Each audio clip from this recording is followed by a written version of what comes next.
My name is Jerome Ferry. My cameraman is Alan Eggers. We're doing a video interview with Wilfred Tlusty, who has been a Cedar Rapidian all of his life. Willie, tell us what year you were born and where you were born. Well, I was born 230 17th Avenue, Southwest Cedar Rapids. And I've been here ever since. What year were you born in? 1920. 1920. What was your folks' names? Edwin and Julia. What was their occupation? Or what? Well, Ma was just a housewife, and my dad was plumber. Here's a nice picture of him. You want to hold that up? Yeah, this is a picture of my mother and dad in the early years. And this one here is the house you were born in. And this is my house at 230 17th Avenue. And right next door in the picture is my wife's house. She used to live right next door to me till she was 9 years old. Then she moved away. And then this one, we might as well show this one here. Well, this was young Willie. Yeah, this is the cowboy. Some photographer used to go from house to house taking pictures but it's got a glare. in the old days, and that's how Very good. folks had my picture taken with the fella that came around. Did you have any brothers or sisters, Willie? No. You're the only child. Okay. Yeah, the wife, she was all by herself too. What nationality were your parents? Were they Czech or? Czech, both of them. Did their grandparents, were they immigrants? Yeah, there was Czech. Grandpa came over from Bohemia, and Grandma came over here, and they already had two children when they come over here on the boat, and then they had 5 more over here. So then I used to hang around with my Uncle Joe all the time out in the country. Could your grandparents speak English? Well, my grandma did. My grandpa and grandma got divorced about 1920, and then grandma lived at our house with my mother and dad, and they spoke Czech all the time. I had to talk Bohemian to her all the time because she never knew English. And did your folks, were you raised with the Czech language? Oh, not too much, but I had to speak it to my grandma because she never knew any English. Well, who taught it to you? Your folks? Your mother? No, my grandma. Your grandma because did? I had to talk it to her, and when I went to school, Hayes School, kindergarten, I couldn't speak any English either, and they held me back in kindergarten till the next year because I couldn't speak English. Can you still speak the Czech language quite fluently? No, I forgot a lot of it. Forgot most of it. You could probably recognize some of the words, cuss words or something. Oh yeah, yeah. Somebody talks to me, I pick it up. I was in Czechoslovakia. Last day it was Czechoslovakia, and I was picking it up pretty fast. So you went to grade school in Hayes, at Hayes School? Hayes School. Where was that? Well, I was down here on D Street, and it was a brick school, and then they added on to it. And then they tore most of it down and turned it into Hamilton Business College. Then they changed the district, and I went to Van Buren grade school. Did you like school? Well, yeah. I didn't have any trouble going. I never wanted to stay home. I'm going to ask you about a lot of different topics, old times in Cedar Rapids, so I'm going to test your memory a little bit. The Union Station, the railroads in Cedar Rapids, did your dad ever take you down to the Union Station when you was a kid? Well, he didn't have to take me down there. I went down on my own. Folks didn't know where I was half the time. Did you have a bike? Oh yeah, I had. Yeah, I always had a bicycle. Back in those days, did they let you roam and they didn't really have to worry about you? Well, I don't know. They didn't worry about me because they didn't know where I was at. I'd go down to Cedar Lake over there and play on top of the boxcars and everything. I'd go down there with my fishbowl, but I'd be down the railroad tracks instead of fishing. Did you do you recall hanging around the Union Station or Well, not too much. not too much? Wasn't enough action there, I guess. You were out in the rail yards. Yeah, the rail yard, yeah. You know what, it turned out that was when I was a kid, but when I got married, why, Evelyn's uncle, he was the engineer on the Rock Island Railroad. And it turned out that he was the best man for our wedding. Really? Yeah. So, Do you remember the Krandik? oh yeah, I made the last trip on the Krandik to Iowa City and back. To Iowa City? Yeah. What did it cost you? Do you remember what the fare was to ride round? Oh, it's about a dime, 15 cents. I know it cost, in the early days it cost a dime to go to Waterloo on the Waterloo Falls in Northern. I have talked to different people, and they called it the vomit comet. Did you ever hear that expression? The what? The vomit comet, because Oh, it yeah, swayed yeah. so much. Yeah, that was on the Krandik Railroad in Urban. Hmm.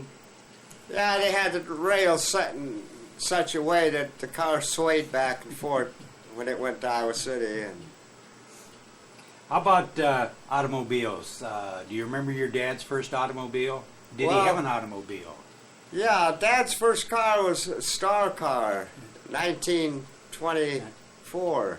I got a picture of it over here behind the wall there if you get it. Do you? A Star car, and in the winter time, why, he'd jack the car up. He never even drove the car in winter time. It'd be up on jacks. And then when spring came around, well, he'd take the jacks out. Then in 1929, he bought a Plymouth. How old were you before he let you try driving it? Well, I was 18 years old before I Were you? drove an automobile. Did you? He probably didn't have to have a license, did he? Well, I don't think he did, no. But you had to have a license when, Yeah. by the time you reached 18? But, yeah, I just studied the rules out of the book. And Do you remember back in the horse and buggy days, were there still horse and buggies when you were a young boy? yeah, there Being was. used throughout. Yeah.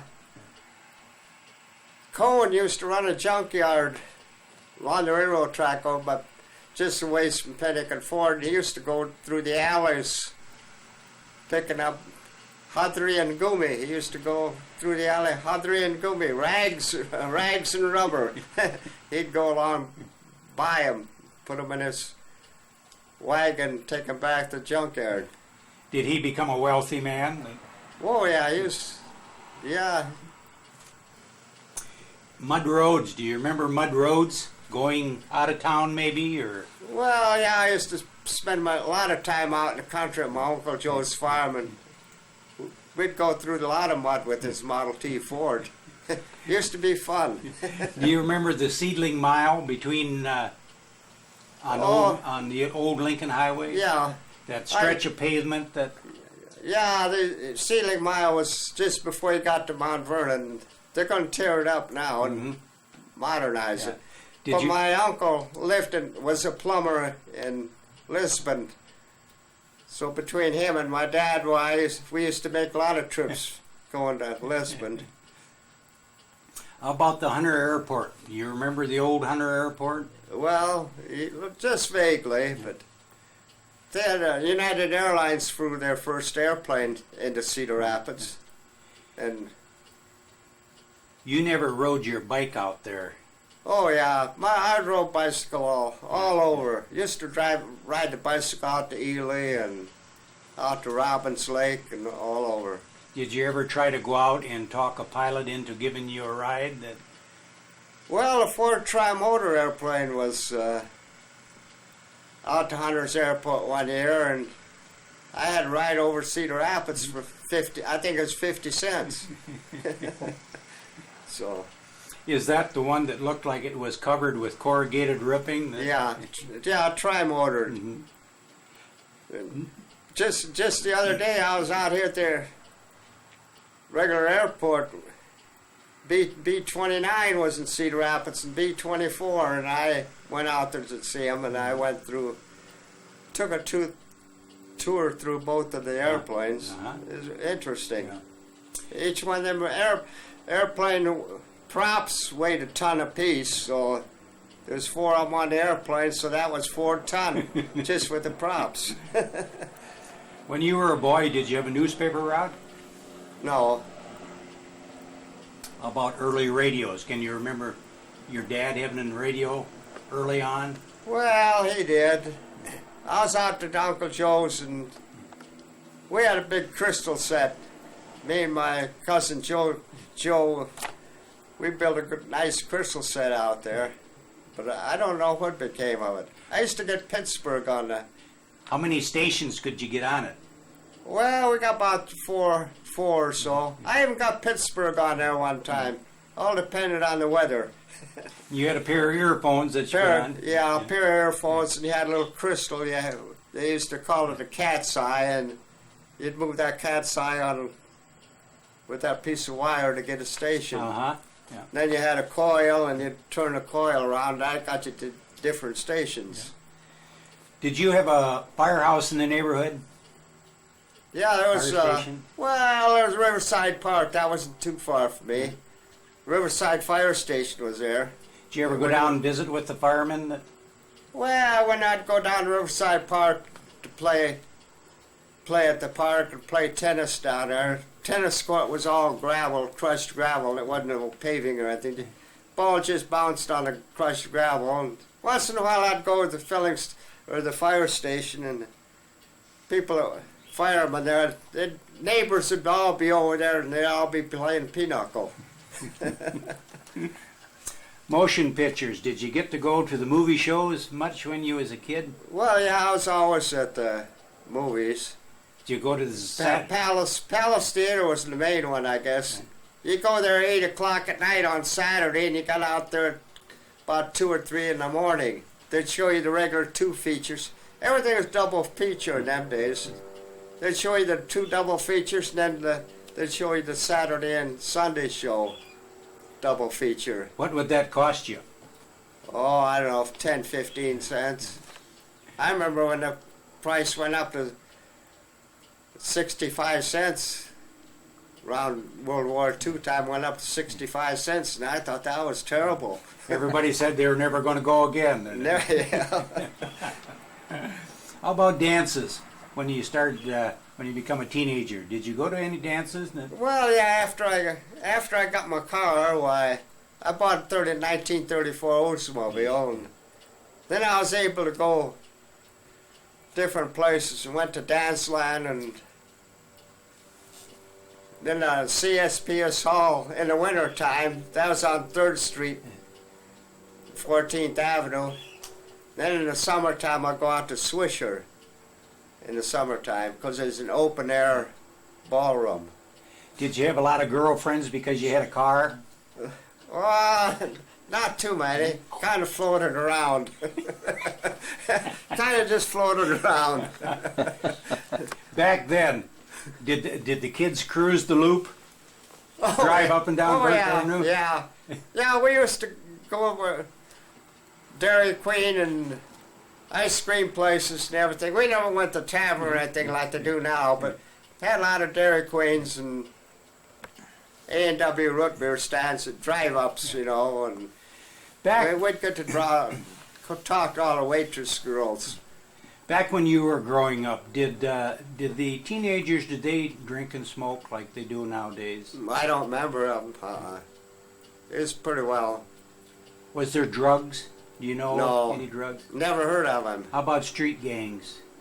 No, I don't remember being in any gangs or marijuana or anything in them days. Maybe everybody had marijuana in them days, but nobody cared. Maybe just everybody probably. I remember everybody smoked in them days. Nobody cared. It wasn't no big deal like it is now. Circuses. Do you have any memories of circuses when you were a young kid? Well, yeah, when it was circus would come to town, well, I was always out there helping set the thing up. And set the tent up and feed the animals and everything. And Where do you remember the circus being at? What the location was it? well, usually it was right back of my Aunt Pauline's house on 14th Avenue and 6th Street, over next to Speeder. Like where they... Yeah, I'd go down there and help them, and I helped one foreman one whole day setting up the circus. Earned a free ticket. And I was there. My buddy was a 6-foot fella, and we went to show that night. And they was looking for people to help tear the circus down. And that foreman that I worked for all day, he says, "I can't use you now." He says, "You're too little." He says, "But I can use the big fella." So, Did you ever get to go to camp when you was... well, I went to YMCA camp. where I was, think just 1 year. just 1 year? Where was out Camp Wapsie? Yeah. I think it was out by Center Point. I think it's Central Center City. Point. Central City. Central City. Central Central City. City. I get them two towns mixed up. We was talking to a gentleman this morning, and he was telling us about at the YMCA camp, they took him on a snipe hunt. Did you ever get taken on a snipe hunt at the Y camp? I don't know.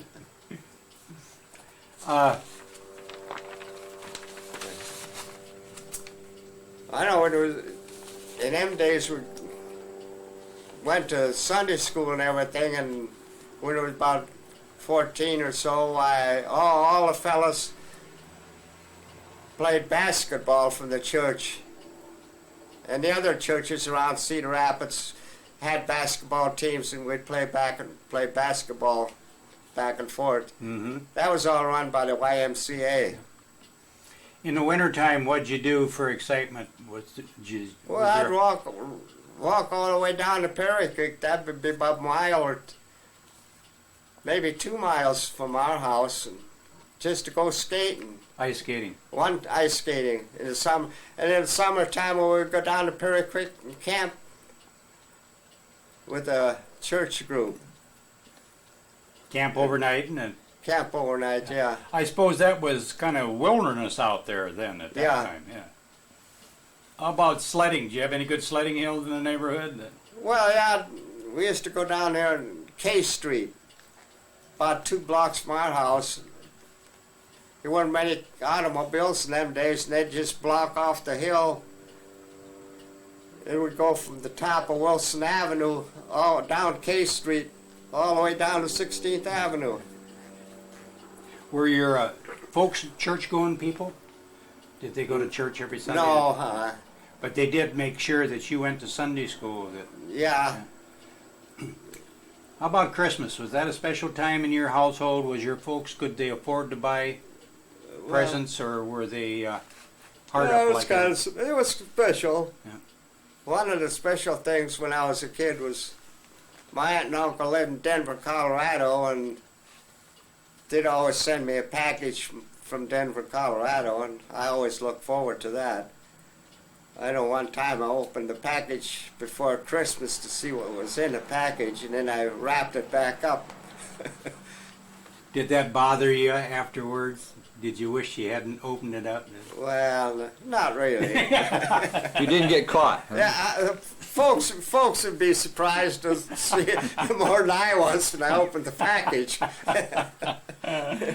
It kind of took the... I know. One year they sent me a whole cast iron locomotive and 3 passenger cars. Them old time made out of cast iron. I still got it. Yeah. 3 passenger cars and a locomotive, Pennsylvania locomotive, out of cast iron. But the 4th of July, was that a fun day?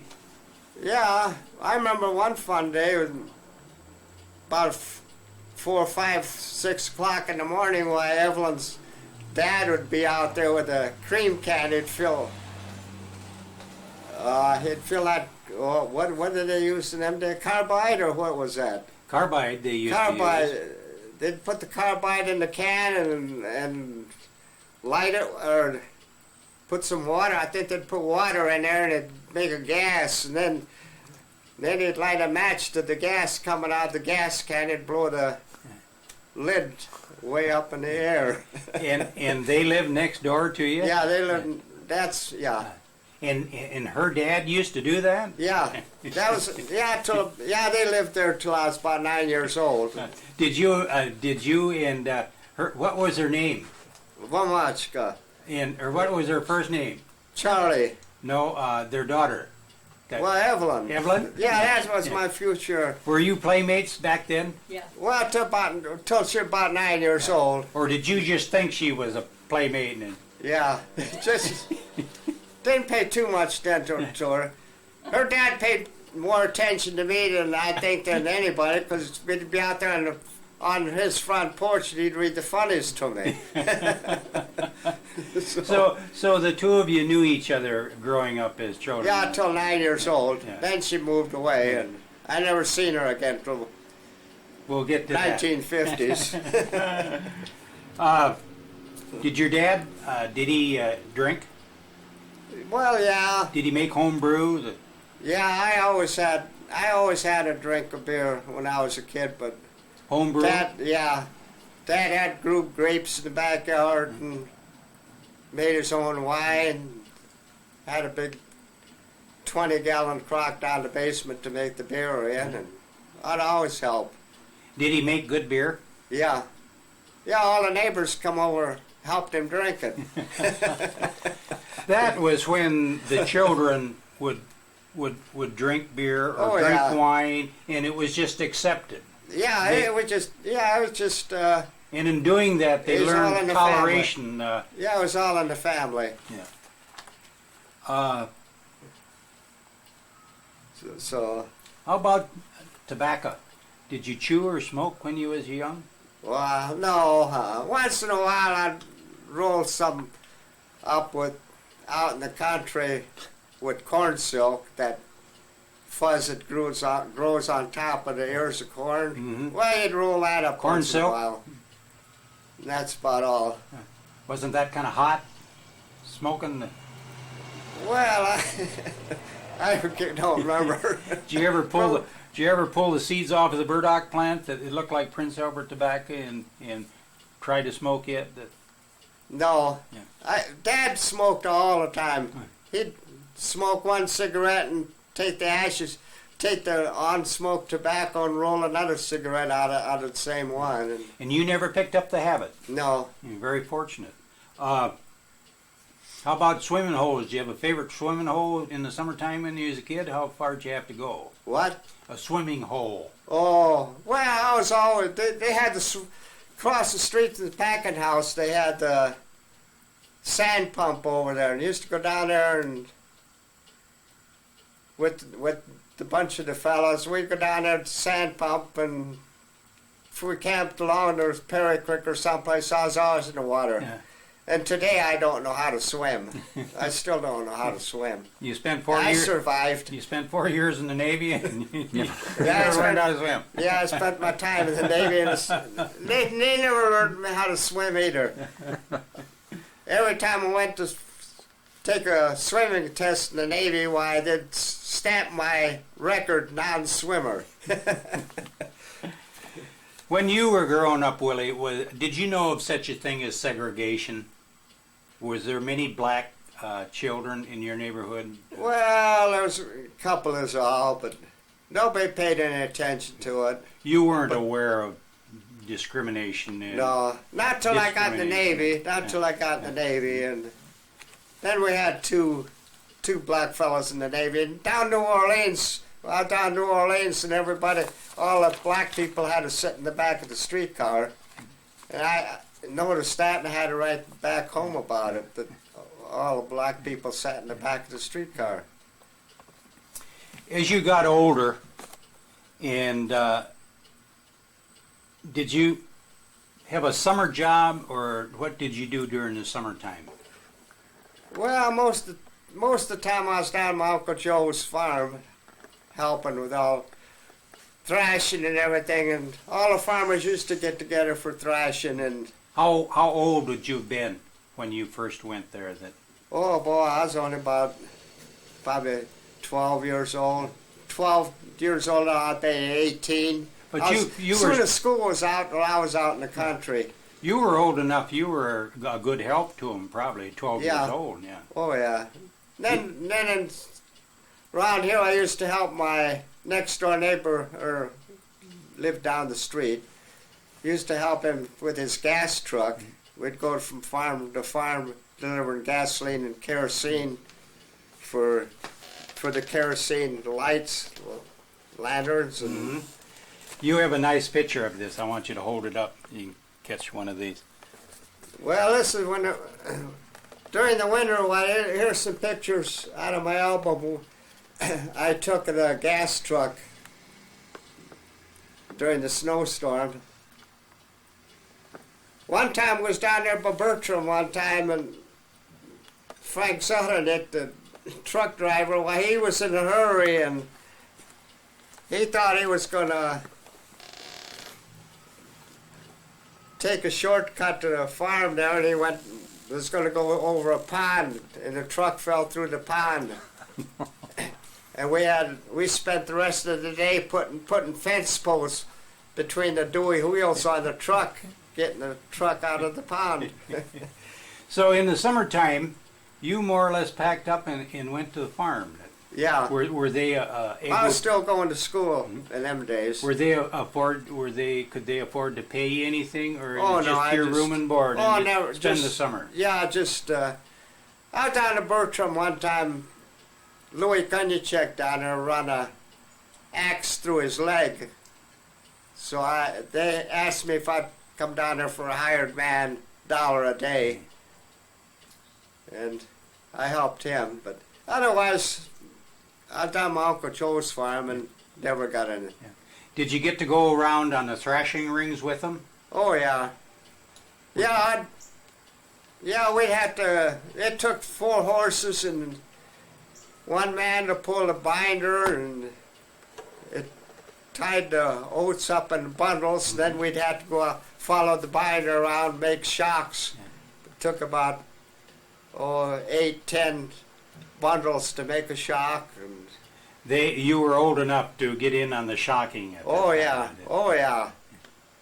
Did you? Then they'd sit out in the field a while, and then Lou Bardish would come along with the steam engine, but before he brought the steam engine, a day or 2 before that, why my Uncle Joe's hired man would have to take a wagon and get a load of coal for the steam engine in Ely, bring it back out there. And all the neighbors used to get together, and then the women had to make a great big dinner for everybody, and it used to be good times. You called that a thrashing ring. Yeah. How many farmers would be involved in that thrashing ring? Oh, I'd say about 10 or 15. Did you get to go around to the different farms? Yeah. On the ring? Were you driving the horses or spike pitching or? Well, one Unloading. time I was down Lou Petrock's down by Bertram, and I had help down there for Louis Konyachek's farm, and they'd throw the corn stalks up on my wagon, and I was about the only one that never had a load slide off. And I was from the city, so during the noon hour, well, I'd have to unload my load before I could go in and eat dinner. I was from the city, they poured it on me. This was corn bundles. Yeah, corn bar, yeah. They were a lot harder than corn or oat shocks. Yeah. You have a couple of neat pictures here. Well, this is Tell my us Uncle, what. this is my Uncle Joe, my Uncle Joe and Aunt Emma and my cousin Joey. There was one boy and 3 girls out there, my cousins. And it was a big chore driving the Model T Ford to Cedar Rapids and back on a Saturday. And this is a picture of them getting the old Model T all tuned up. I'd be sitting in the back seat, and my Uncle Joe, he'd be up in the front behind the steering wheel chewing tobacco, and then he'd spit the tobacco out, and it'd all fly back in my face. You said a trip to Cedar Rapids, but you didn't say where from, Willie. From Ely? Cedar Rapids, yeah, from Cedar Rapids, from Ely. Ely. from my uncle's farm in Ely to Cedar Rapids. And When they come to Cedar Rapids, Willie, did they do their shopping on 16th Avenue or? most of it. They'd bring in the eggs, and we'd run the cream separator out there farm and put the cream in the big cream can and haul it in the Model T Ford to Cedar Rapids. And Did they have a milk house where they had a special tank for the cream to keep it cold? The windmill. Oh, not really. I don't know what they used it for, but by the time that cream got to Cedar Rapids, It was and ready it for sat butter? out in the country there, it'd be all curdled and everything. I don't know what they ever used it for, but somebody bought it. When they come to town like that, would they come to town on Saturday night or Saturday evening? And Well, the hired man always came to Cedar Rapids. He was going with my cousin out there, one of the girls. So he'd put us in the Marumbo seat of the Model T Ford, and we'd all go to the Palace Theater, and then we'd go back out there. there's another neat photo. You want to tell the story behind that? Well, down at Louis Konychek's farm, down by Bertram, he lived right on the riverbank. And one time while he moved his farm equipment on a new farm in Ely, Iowa, and he moved all his farm machinery over the Cedar River when it was froze over. In them days it froze over, but today, why they had sewage disposal nearby, and the river don't even freeze.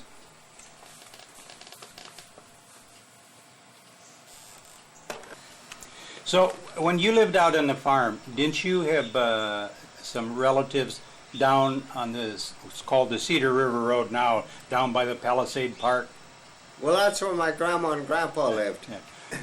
Way back off the road? Yeah, well, yeah. There's a little creek through there, and I wonder, the gate is still going to the farm. It's about 2 blocks or so off Highway 30 into the Palisades. There's a wooden gate there. Grandpa and Grandma had a 100-year lease on that ground. did you go over there in the summertime once in a while too? No. The only time I ever went over there is my Uncle Joe raised cattle in Ely. And in the summertime, we'd herd all of the cattle down the dirt roads over Ivanhoe Bridge and over to the farm. They had more pasture over there at your grandma and grandpa? Yeah, he'd leave the cattle there all summer. But we'd take the cattle over Ivanhoe Bridge, and it'd be impossible now with all the traffic. But in them days, you just pushed the cattle over the river and on the Ivanhoe Bridge. When you, That was about 1932 or something, 34.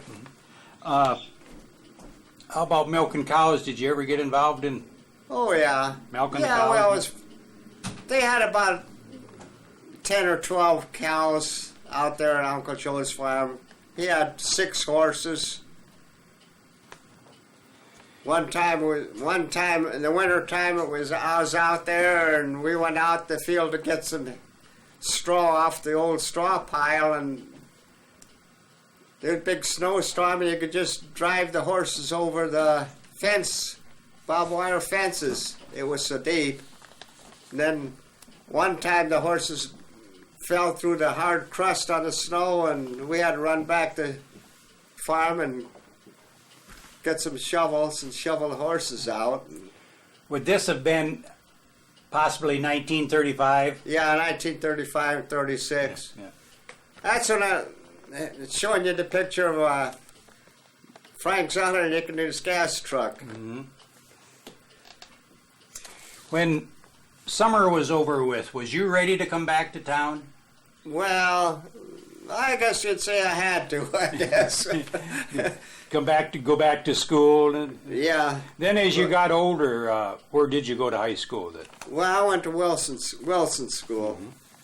It was just about 6 blocks from my house.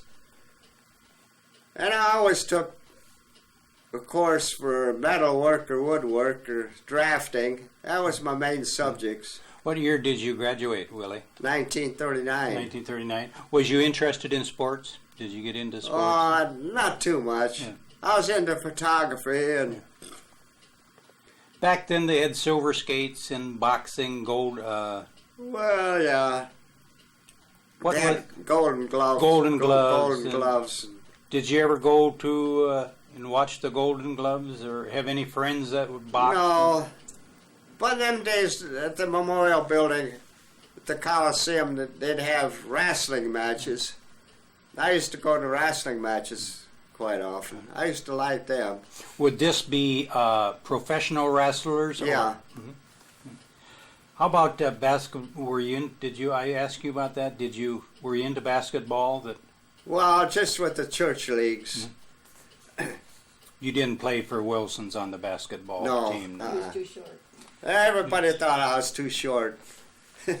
I was a good free thrower, though. But Did you have any bad diseases when you were young? TB, polio, or anything well, like that? yeah, I had infantile paralysis. Had a double check on that when I joined the Navy, but I passed it. When did you first have? Well, I was about 10 years old, I guess. My grandpa, he was the health officer in Cedar Rapids at the time, and he knew of some serum they had in Chicago, so he sent out there to get the serum, and I guess that's helped out, I guess. That cured it? Yeah. Yeah. He was a health officer, and he used to go around the city tacking up quarantine signs and everything on the houses in them days. Was that a quarantinable disease? What you had? Did they put a quarantine on the house, or? I don't remember if they did or not. I know I had a measles sign tacked on the house once, but I don't remember about this other one. So, Back in those days, did the doctors make house calls? oh yeah. Even Dr. Gardner lived in Lisbon, and when my aunts and uncles would be sick at the Palisades, why, he'd come way out there on a horse and buggy to treat them. Then he'd have to go back. That must have been a half a day or a day trip, round trip from Lisbon out to Palisades and back. But he made house calls, Dr. Gardner. So, how long did you have this? The infantile top, or well, they call it polio now. Polio is Yeah. what I knew it is. Well, I don't remember, but I can still show you the room at Mercy Hospital where I was at. You spent quite a bit of time there. Yeah, I still know that it was right on the ground floor, right along the street, and I still remember the room.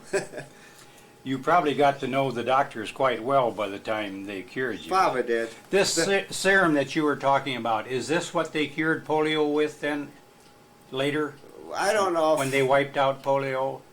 Yeah, I don't know. It's probably the same, Yeah. but it was new in them days. So you graduated from high school in 1939, and what was your first job, your gainful employment? Well, I worked for Baldridge Studio for a while. And then a friend of mine worked at Cedar Rapids Dental Laboratory, and he asked me to come over there. He says the pay is better, so I went over to Cedar Rapids Dental Laboratory and worked there for 2 years until I joined the Navy. And Did you? that was I think it was $15 a week. In the camera studio, you did take photography in high school. Yeah. But after getting a job, it wasn't that interesting for you. Well, not too much, Yeah. but we used to make picture frames and print pictures and everything. That was in the Guarantee Bank building down the basement. He had a store upstairs and on the first floor and had a room down the basement, the Guarantee Bank building. And the Cedar Rapids Dental Laboratory, that was on the 6th floor of the Merchants National Bank. What the camera shop? What'd they pay you? They pay you by the hour or by the week, or was you just an apprentice? Or Well, I think he just gave me a little money. If you had a little money ahead of time, well, I think he just gave me the little extra cash. He really never did give me any wages. how much did you get when you started working for the dental lab? What they pay you? Well, they paid me $15 a week. Was that pretty good money then for Yeah, that somebody was- your age? That was pretty good money. Yeah. That was just before the war. Now, did you have a car when you graduated, or would that come Well, later? Yeah, I guess about the time I graduated, I bought a 1934 Oldsmobile. I still like that the best car. Was it new or used? used car. What'd you have to I pay? think it was about $100. I think for the car. By this time, did a lot of your friends have automobiles? Yeah. Yeah, Chuck Sukan, he had an automobile. But then a couple of them never had an automobile either. Stan Lau, he never had one. And Frank Zeleny, he never had a car either. And so we'd all get together and drive around. The military. How did you? How did Uncle Sam get a hold of you? Did you get drafted, or did you enlist, or? Well, I enlisted.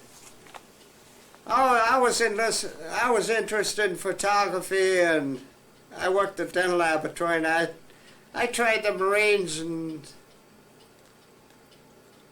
the Army, and for my trade that I was interested in, but they weren't interested, so I joined the Navy. And after I was just about ready to get discharged, I was in Hawaii, and I was talking with the dentist down there at Base 8 Hospital. He wanted me to change my radar rate to a dental rate. He said he could use me, but it was too late then. Where were you? Do you remember when they bombed Pearl Harbor? The Japanese bombed Pearl Harbor. Well, I was home. You remember what was that? Was there special newspapers and? Well, yeah, special. It just happened in them days. State Paramount and the Iowa Theaters had bank night. They gave away money, and lucky number. You had to have a certain number to win the money. And I was walking back past the Paramount Theater, and the usher grabbed me off the street and asked me to come in the theater and pull a lucky number off the stage at the Paramount Theater. So, but I don't remember if I drew out somebody's lucky number or not, but I still remember drawing the number out. So you He gave me a free ticket for being on the stage. you then enlisted in the Navy. Yeah. Yeah. Went down to Des Moines, passed the exam, and then I spent 5 weeks sleeping in the hammock at the Great Lakes. Great Lakes in Chicago. Chicago. That was August 11th, 1942. And then, did you have any idea yet where you may end up, or what you Oh, may no, end I up? never had any idea. They sent me down to Miami, Florida with 500 of us in a train, went down to Miami, Florida. They took us 3 days to go down to Miami on the train. It stopped every so often. We stopped at Mobile, Alabama, and they let us march around the downtown district there for exercise. Then we got back on the train and went back down to Miami, Florida. Then after Miami, where did you go? Well, I went to Subchaser Training School in Miami, and when it was over, why, they sent me to New Orleans to catch a brand new PC 1125 Subchaser. It was built in Bay City, Michigan, and they built it up there and they floated it down the Mississippi River. Then I got on it in New Orleans. And then what was your duties? Well, I was a radarman. Ran the radar, but we had 4-hour watches, and I'd run the radar the first hour and run the sound gear that detected submarines. Sonar. For 1 hour, and then I'd be bridge talker. Once in a while, I'd swap bridge talker with the guy at the wheel, and I'd get to steer the ship for an hour. Then I'd be back the 4th hour for radar again. You said bridge talker. What would a bridge talker do? What would his duties be? Well, you had earphones on and microphone and Pass messages back and forth? Yeah, pass messages around the ship. And if the skipper wanted to tell the gunner's mate something, well, he'd have to go down tell it the gunner's mate. Did they ever ask you if you wanted to serve on a submarine? Oh, no. No, I never had any choice. When I enlisted in the Navy, they wanted to know if I had any choices, and I told them I wanted a small ship, and I got the small ship. So, where's that? I got a picture of the PC going through the water. Yeah. It was a rough ride. Yeah. I I was under the impression that people with short stature in the military, in the Navy, that they like to get them to serve on board submarines because of their height. That wasn't true. I don't think so. No, I know a couple big tall fellows that would. But when you look at the people now, they're so fat you wonder how they got on a submarine. They put on so much weight. Well, that's young Willie there when he joined this the is when Navy. I got out of boot camp. This is my dad. He was in the Army in World War II, or World War I. This is just when I got out of boot camp down to Great Lakes. Mm-hmm. We slept in the hammocks at the Great Lakes. Then I had to carry the hammock around with me during my whole career in the Navy. Really? And they never used it. We always slept in bunks, but we still had to carry the hammock and the mattress with us. This is my ship. This is my PC 1125. That's the radar gear up on top. Down here is the crow's nest. Our radar was only good for 24 miles, so we never used it during the daytime. We'd have to put our hours in the crow's nest, up in the crow's nest instead of the radar. Then and then at night we'd turn the radar on. Why didn't you use it during the day? Because we could see farther than the radar could. Oh, okay. Okay. That makes sense. This Well, here is the same ship This is the same ship, but going through rough seas. we are going through the rough seas. We done escort duty. We escorted convoys back and forth. Did that make you a little nervous when you first got into rough water?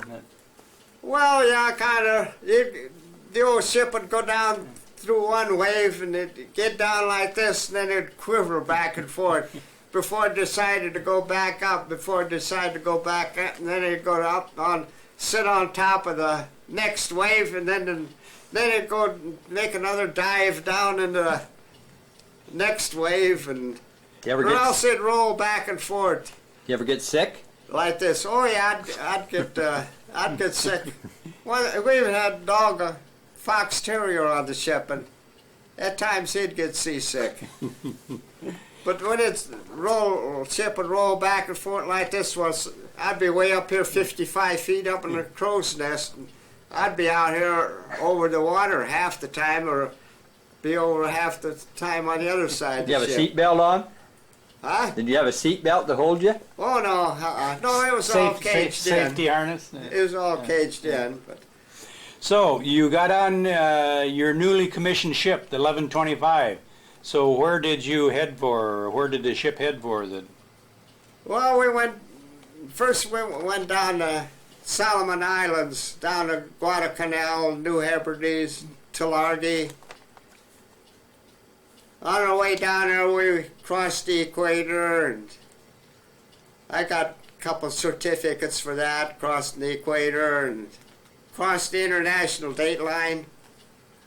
One time, crossing the international, I crossed it several times, and one time we crossed it on Good Friday. So we ended up with 2 Good Fridays in 1 year. That's kind of odd. Yeah. When you crossed the date line or the equator, I had always heard it was a Navy tradition for the sailors to get a tattoo. Well, I always wanted a tattoo, and I still don't have one. Yeah. But then we had initiation. We'd have a big initiation there. Guys with big paddles or something, they swat you and stuff like that crossing the equator. And then you had mentioned, or what time period was this when you were down in the Solomon Islands? Was that what, 43, 1942, 1943? Yeah, 43. 43. That was right in the heat of a lot of the invasions of the Yeah, Southern I was Pacific. down Bougainville, and then later on went up the Central Pacific and was on the invasion of Guam and Saipan, and Did you have any hometown buddies on ship with you? no. Yeah. I think I was going. There's 2 of us from Iowa. One was from Zering, Iowa. Mm-hmm. Did you ever have any kamikazes try to? Well, no. I didn't get over that far. Yeah. I got as far as Guam and Saipan, and we hung around there for a while and then went back to Pearl Harbor for an overhaul. You escorted ships back and forth across the Pacific Ocean. You Yeah. didn't get into the battle areas, and Well, yeah, we had one ship sunk in one of our convoys. Did you? Yeah. The Jap was on invasion of Guam, and the Japanese airplanes came over one night. And they sunk one of the ships in our convoy. So our convoy asked for air protection. So the Air Force came over the next night right at sunset, and our convoy shot down one of the airplanes before they found out it was friendly. So Did you? everybody gets trigger happy. And Yeah. Did you mention that you went into Pearl Harbor? well, yeah, on the way back. That's why I never got to Philippines. Got back there for an overhaul, and skipper came around and he said I had enough time for a 30-day leave. He says, do you want to take 30-day leave and go home and never return to the ship, or do you want to stay on the ship? Well, I took my 30 days. So I ended up at home, Cedar Rapids, on VJ Day. When you were in Pearl Harbor, did you was there a lot of the damage from the December attack? Was it still very evident that? Yeah, well, when I first got over there, on the first trip going over to Pacific, why, there was a lot of oil and stuff on the road, on the water. Did you go right into the harbor where you could see where all yeah, the? I was there for, and then on the way home, why, when we got to Pearl Harbor for the overhaul there, why, I got to stay at the Royal Hawaiian Hotel for rest and recreation for 3 days. So When you were home on a 30-day leave when the war ended, when the Japanese surrendered, did you wish you didn't have to go back? You knew you had to go back, but well, yeah. But yeah, I went to Brooklyn Navy Yard. I guess I went back to Brooklyn Navy Yard so fast that I forgot my ID card at home. I got restricted to the base till my folks mailed the ID card to me. was your leave cut short, or did you get to spend your No, 30-day it wasn't leave? cut. No, and I still had my 30 days. Then from Brooklyn, they sent me down to Miami, Florida again for the second time. Did you get reassigned? Huh? Did you get reassigned to another ship? Yeah. Yeah. Yeah, I went up. Then in November, October, November, I was on Seagoing Tug, a brand new one. I was plank owner the second time. What was the name of it? Cylinan, USS Cylinan, Seagoing Tug, ATF 161. It was a new ship too. So. It was a new ship too, but I was only on there 2 months. I got discharged. What year did you get discharged? What year? Well, the Seagoing Tug ended up Norfolk, Virginia, from Charleston, South Carolina, and I got off there and went up to Minneapolis, Minnesota for discharge. What year was that? Well, I was December 9th, 1945. Came back home from Minneapolis on the Rock Island Railroad. Did the PC 1125, did they have reunions every year? Or Well, yeah, every year. I go to different city every year. New Orleans and Mobile, Boston, Massachusetts. This year it was in Reno, Nevada. We've been down to Phoenix, Arizona, and different place different part of the country each year. How many was at the first one? Do you recall? Well, it's hard to say. There's only 4 or 5 off our own PC 1125, but there's a lot of PCs and sub-chasers, SCs, and everybody off these ships get together at the same time. So there's about 300 people at the reunion. But this year there's only 2 from our ship. So, when you were in the Navy, did you give any thought to what you wanted to do with your life when you got out? No. No idea. Nah, I like the Navy. I don't know why I got out. Everybody was getting out, so I got out. You thought that was the thing to do. I guess, yeah. You liked the Navy, and you could have had 20 years retirement. Yeah, I like to travel, and I was getting around. And So, what did you decide to do when you did come back? Were jobs plentiful in Cedar Rapids? why I didn't have any idea what I wanted to do. I went over to Cherry Burrell for a job 8 o'clock in the morning for a job. They said, well, we'll let you know in a couple of days. Then 10 o'clock in the morning, I went out to Lefferville Corporation. They make banking and office equipment. Went out there, and Paul Patterson, the superintendent, he says, can you start at noon? I went out there and started at noon. I think it was on a Tuesday. Worked all week, and they never knew who I was. When payday come around, why, they had asked me for my social security number and everything from the payday. But I ended up there for 39 years. I'm still waiting for Cherry Burrell to call me up. What was your starting wage when you started it? Oh, I think about 55 cents an hour. Mm-hmm. What was your duties? Well, at first I made stands, high-low, to call high-low stands. Mm-hmm. I got one at home here. Then after a while, in a few years, I got to making filing cabinets. So I got one of them at home too. I got a filing cabinet at home here too. by this time, had you thought about maybe finding some nice girl to settle down with? Well, no, You were checking them all out. just checking them all out, yeah. Finally, I got short of checking everybody out, I guess. I remember Evelyn lived next door to me, and I gave her a call. She took me up on a date. She said she wrote me a letter during the Navy, but Got lost at I sea. guess I wasn't interested in answering her letter, I guess. But she took me up on a date. I didn't know if I was going out with somebody 10 feet weighed 110 pounds or 150 pounds or... What was it, a blind date? Yeah, it's a blind date. And you didn't know it was Evelyn on the other end? No, Yeah. I didn't know if she's 6 feet tall or 5 feet tall. Never had the slightest idea.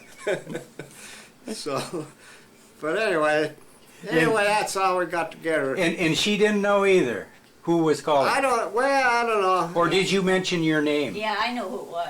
Yeah. He knew who he was talking to, but Oh, okay. he just Yeah, didn't know what I knew looked her. like. Yeah. I knew who I was talking to, but You hadn't I know seen she her lived for- next door to me. You hadn't seen her for years. Well, I never seen her since she's 9 years old. Now she's, I don't know, I was 28. 28 years old now. So, Was she waiting for you? well, yeah, All I these went years? I went over there with a suit. I had a suit and tie and everything. People dressed up in them days. No, you mentioned the fact. Now you'd go over there and a pair of overalls. But I had a suit and shirt and necktie and the whole works. Trying to make a good impression. Yeah. How long did it take you to decide that maybe she was pretty nice, that you'd like to? Oh, I don't know. I guess we went 4 or 5 months together, I guess. Yeah. 6. 6 months. You better get this straight, because we're going to verify it with her in a minute here.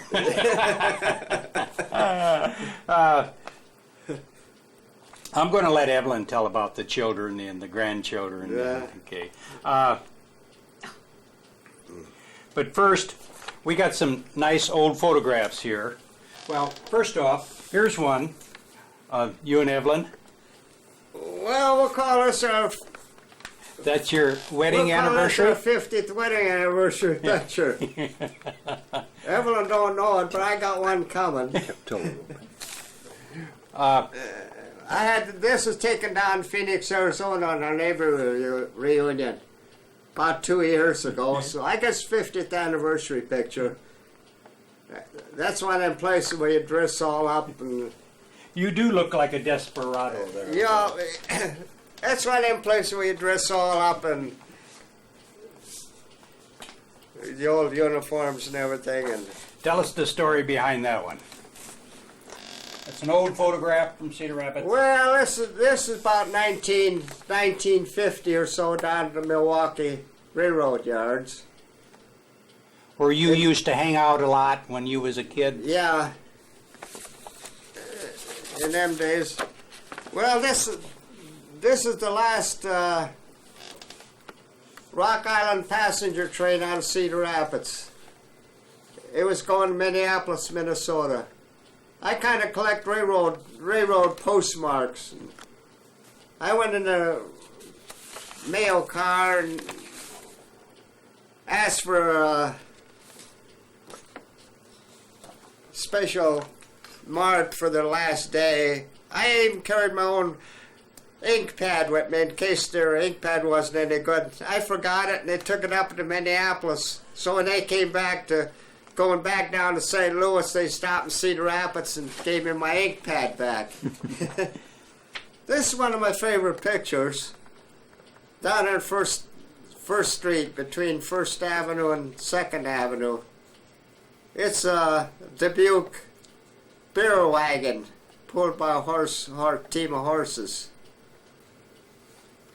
Around World War II days, why, Nat King Cole used to come to the Fox Head Tavern in the same location and put on a show.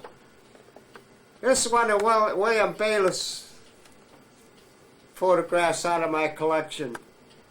It's Smolikoff's furniture store, the largest furniture store west of Chicago. It's on the island where the memorial building is now.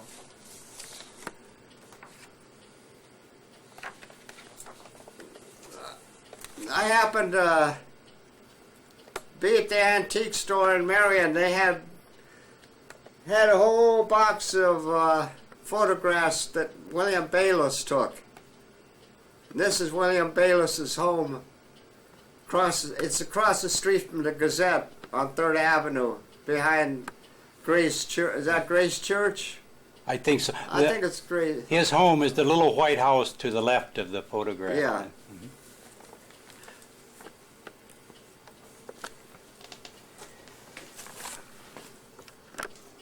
When I lived on 17th Avenue and J Street, why on the corner they had a drugstore, grocery store, and Evelyn's dad run a garage at the same on the same block. And here's a picture inside the drugstore. That's Mary Bolshanek and Mrs. Swatos. Jim and Mrs. Swatos run the drugstore. This is Chuck Fisher. And here's the dog, Chuck Sukan's dog, inside the drugstore. We used to hang out there all the time. We even took the dog in the drugstore all the time. People didn't care in them days. Willie, this is a souvenir you brought back from... Well, yeah, I had a flashlight here. I brought a flashlight and I brought home a speed graphic camera. Everybody was afraid to bring it back off the PC 1125 when they came back to States, but I was brave. I brought home a sea bag. On the invasion of Guam, why... We was over on the work detail right after the invasion on the work detail. About 4 or 5 of us went over and we started looking for souvenirs. And the Marines seen us and they asked us, we knew there was a war going on. So they sent us back to ship. We never did get the stores back on board. What do you suppose this was? Well, Somebody's identification? there were some Japanese people at Lefferbill's on a tour one day, and for a week they was going back and forth for a week at the plant. So I brought this over there, and they told me they thought it was a identification tag from one of the soldiers off of Guam. You didn't take it off from around their neck? Oh, no. We found it on the ground somewhere. But anyway, the Marines asked us if there was a war going on. Willie, would you like to introduce your wife to us? Well, what do I say? This is Evelyn Womachka. Yes. This is Evelyn Tlusty. Your childhood sweetheart. Yeah. She used to live right next door to me when till she was 9 years old, and then she moved away. Did you lose track of them, Evelyn? Yes, I did. Yeah. I got married in the meantime. Okay. And all right. my first marriage, I lived out in Riverside, Iowa. Uh-huh. I was that typical farmer from the city. Yeah. Didn't like it at all. I used to run to the highway. We lived about a half a mile from the highway. I used to walk to the highway every day and just watch the cars go by. I was so lonesome out there, you know. I can imagine. Yeah. After living in the city. Then my first husband passed away, and I moved back to town. I went down just another block away from where Willie lived. I lived on 19th Avenue. He lived on 17th. And I kept house for my dad and my granddad. I had a little boy at that time, too, so. Was you surprised to hear from him when he called? Or did you have an inkling that he may be in town? Well, I knew he was in town. I knew he still lived at home because my little boy used to play with the kids on the block between where we lived. And I was over there picking up my little boy one night, and his mother hollered at me. So I'd come over and visit with her. So I went over to visit with her, and she kept talking about Wilfred all the time and where he worked and what he was doing and all this and that. And when I got ready to leave, she says, I'm going to have Wilfred call you up one of these days like that. So when he called, it was really not a shock, you know. She must have told him about me. I don't know what she told him, but anyway, that was kind of the way we got together. Yeah. So how many children did you end up having? Well, with my first husband, I had one, a boy. What was his name? David. He was David Swenka. Yeah. And then with Wilfred, we have 2 boys and a girl. Yeah. Our oldest boy is Tony. And what's he doing today? Tony works at the Gazette.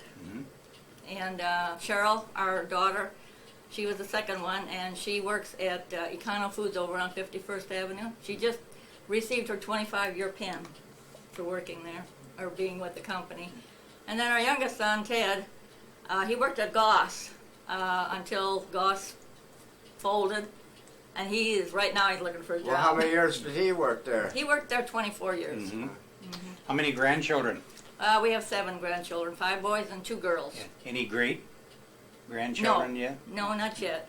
Well, Dave, he lives down in Arizona now. Well, too. yeah, our oldest son just moved to Arizona a year ago.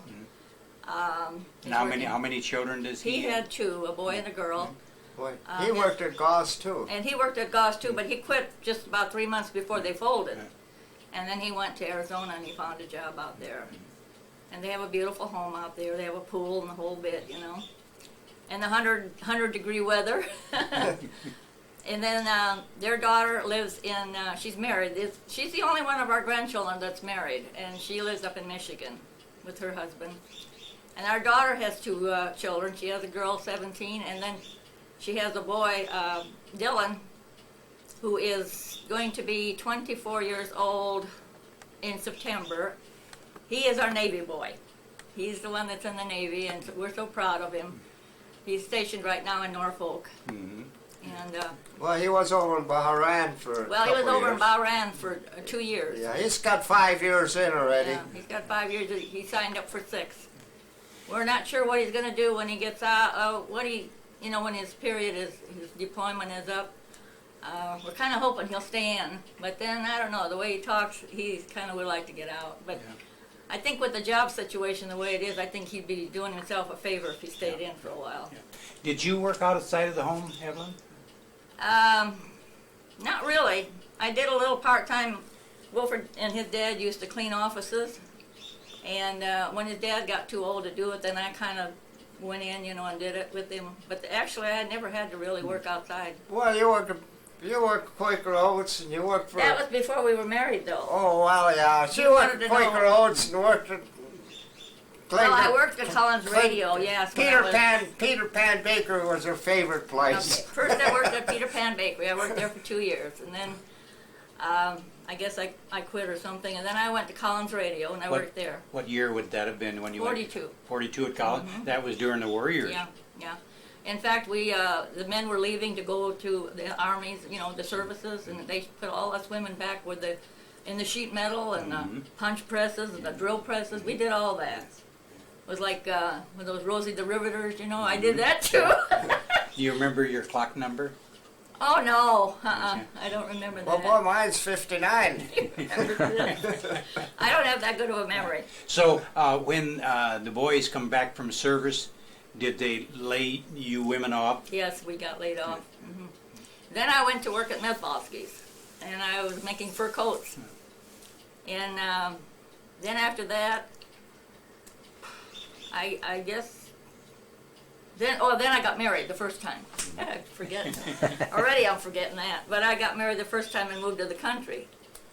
And then when my husband died, then I moved back home, and then that's when I caught up with Wilfred. And you raised a family from there on. What year did you retire, Willie? What year did you retire? 1985. 1985? Yeah, me and Evelyn went over on a railroad trip with 33 other people on a tour. We went over Norway, Denmark, Sweden, Finland. Really? For 20 days. We spent 20 days in a different hotel or slept on a train or something. We was in a different place every night was for 20 days.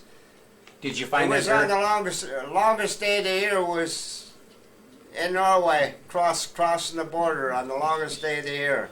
Did you find that interesting? Oh Evelyn? yeah, that was a beautiful Traveling trip. in foreign countries? Beautiful trip, yeah.